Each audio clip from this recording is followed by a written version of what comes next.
Daugavpils Universitātei apgūstot Eiropas Reģionālās attīstības fonda līdzekļus 16,7 miljonu latu apmērā ir iegādātas jaunas un modernas tehniskās iekārtas, lai varētu efektīvi veikt dabaszinātnes pētniecisko procesu.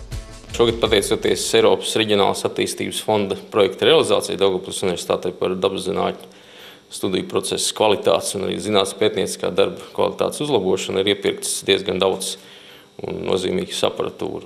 Tā ir gan domāta lauku pētījumiem, kad studenti lauka apstākļos var uzreiz iegūt datus, gan arī laboratorijas pētījumiem, kad nepieciešams kaut kāda papildus izziņa, ko lauka apstākļos diemžēl nevar veikt, kaut kā tāpēc, ka nav elektrotīkls, lai nevar pieslēgt 220 voltus, un tad mēs nesam paraugu uz laboratoriju, un tad laboratorijā veicam papildus pētījumus. Šie aparatūra ir labs iegūms galvenokārt pašiem studentiem, viņu zinātniskā darba pilnveidošanai, arī mācību procesa nodrošināšanai. Iegādātās iekārtas būtiski atvieglo zinātnieku darbu, tādējādi palielinot Daugavpils Universitātes veikto pētījumu kvalitāti starptautiskā līmenī, kā arī sniedz reālu labumu visai sabiedrībai.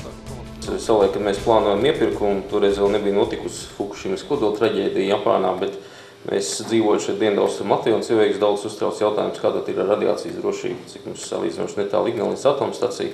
Tam ir domāti tādi portatīvi lauka pētījumos iegūstam dati, kad mēs varam reģistrēt radiācijas konkrētu līmeni, studenti kartē radioaktivitāti, dabisko radioaktivitāti, tāpēc, ka tā ir dažādās vietās dažāda. Kad ir piemērsījums māja celt no laukakmeņiem, kaut kur pamata, tad jāaptur prātā, ka tā dabiskā radioaktivitāte laukakmeņiem ir ievērojami augstāk, par ko var pārliecināties, ka tas skaitītājs, katrs tas uzmirgojums diodīts ir kārtēji ionizējošā starojuma deva, kas gājas caur šo aparātiņu. Tādā veidā mēs gan meteoroloģiskos datus, tas izskatās pēc tāda eleganta portatīvā mobilā telefona, tīsnībā tas ir zonde, ar kuras palīdzību mēra visus meteoroloģiskos datus, vēja ātrumus, temperatūras, gaisa mitrumus un tā tālāk. Un viss tas, protams, ļoti svarīgs saistībā ar to, ka geogrāfijā svarīgi zināt ne tikai cik daudz, bet arī kur. Un tad ir tie, kas tagad arī telefonos ir GPS, satelīta navigācijas iekārta, tikai šī, to var izmantot arī kā telefonu, tikai ne pārāk parocīgi. Galvenais tomēr, ka tas dod ļoti precīzi piesaisti geogrāfiskām koordinātām. Jaunās iekārtas paaugstina pētniecisko darbību arī parazitoloģijas laboratorijā. Šīs iekārtas iegādātas par vairākiem simtiem tūkstošu latu. Ieguldītā naudas summa ir tā vērta, jo dažas iekārtas Latvijā vēl nav sastopamas nevienā laboratorijā. Visa šī sistēma un programmatūra ir virzīta uz to, ka mēs varam ļoti smalki izpētīt objektu, mēs varam veikt jebkurus mērījumus, mēs varam saskaitīt pat burtiski visas iekšējas sadaliņas, un mums nevajag pēc tam turēt smadzenes un skaitīt 1, 2, 3, 4. Mēs nokliškinām uz katru, tas tiek atzīmēts ar krustiņu un automatiski tiek skaitīts, un pēc tam mēs saņemam protokolu, kur visi mērījumi ir iekšā. Mums tikai jāievada datus par to objektu, kas, kur, no kurien un varbūt cik daudz to, ko mēs varam. Bet visas manipulācijas, kurus mēs veicam ar objektu, viss tas parādās arī protokolā. Taču arī bez jauninājumiem Daugavpils Universitātei zinātnieku darbība nestāvēja dīkā, taču nebija viegli.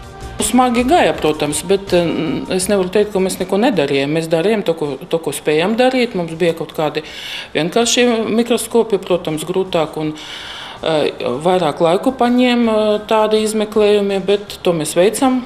Šo to mēs arī konservējām, lai pēc tam gatavotu preparātus un pētītu tālāk. Tad mēs tā laiku izmantojam lietderīgi. Bet, protams, tagad ir jauna dzīve. Studentiem šobrīd strādājot laboratorijās ir zināms izaicinājums. Pirmkārt, jāapzina iekārtu iespējas. Aizmugurē mums stāv granulometrijas noteicošs aparāts, kurā iekšā ir ievākts paraugs. Tajā paraugā tiek filtrēts iekšā ūdens, un caur to samaisījumu kopā, kas ir dabūts ar ūdeni, tiek raidīti 3 lāzeri, kas nosaka arī to graudiņu granulometru. Tad mēs iegūstam datus datorā, līdz ar to mēs varam noteikt, kāda lieluma graudiņi ir iegūtā mūsu paraugā. Un ko tas dod? Mēs nosakām vispār, kāds ir sastāvs, iežu un minerālu sastāvs. Tas principā ir diezgan svarīgi vispār no geoloģijas viedokļa. Īstenībā tas attīstās un tas ir ļoti labi. Un vairāk iespēju tieši studentiem arī kaut kādas zinātniskos darbus izstrādāt, kas ir studiju darbi un bakalaura darbs un tālāk arī varbūt maģistra darbi. Tas ir aizraujošs process, kad vajag apgūt ne tikai mikroskopu, varbūt arī programmatūru. Ir daudz angļu valoda literatūras, ko var palasīt, izpētīt. Tas ir ļoti aizraujoši, ja tu lasi un nezini, kādas tev iespējas pavēras. Jāteic, projekta Daugavpils Universitātes studiju programmu kvalitātes uzlabošana un vides pieejamības nodrošināšana ietvaros zinātnieki varēs strādāt nevien ar jaunām iekārtām, bet būs arī jaunas laboratoriju telpas, plašākas, piemērotākas un ilgi gaidītas. Eiropas Reģionālās attīstības fonda šis pats projekts paredz arī jaunā laboratorijas korpusa celtniecība Daugavpils Universitātes, un tajā ir arī vieta kvartāra vides laboratorijai jaunai. Tā pagaidām, kā Rīgu nevar uzcelt, tā pagaidām mēs esam to kodolu izveidojuši, kas jau ļauj tagad strādāt, rezultātus iegūt. Aparatūra nestāv dīkā, bet mēs, protams, kādreiz pārcelsimies plašākām telpām. Šī projekta ietveros ir paredzētas vēl arī citas aktivitātes – studiju vides pielāgošana cilvēkiem ar kustību, redzes un dzirdes traucējumiem. Kā rezultātā universitātē tiks ierīkoti lifti, noņemti sliekšņi, tiks uzstādītas margas pie ieejas un ēkas kāpnēm, būs izgaismoti informatīvie stendi, remontējamo telpu grīdas, būs noklātas ar segumu, kas mazina apkārtējo troksni un nodrošina piemērotu akustiku dzirdes aparātu lietošanai. Šīs visas aktivitātes tiks īstenotas līdz 2014. gada nogalei. Kopējā darba summa ir 16,7 miljoni latu, no tās 85%, jeb 14,2 miljonus, nodrošina Eiropas Reģionālās attīstības fonds. 7%, jeb 1,19 miljoni latu, ir valsts budžeta līdzekļi.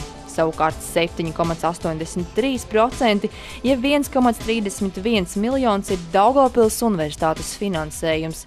Pēc dažiem gadiem Daugavpils Universitāte būs mainījusies līdz nepazīšanai.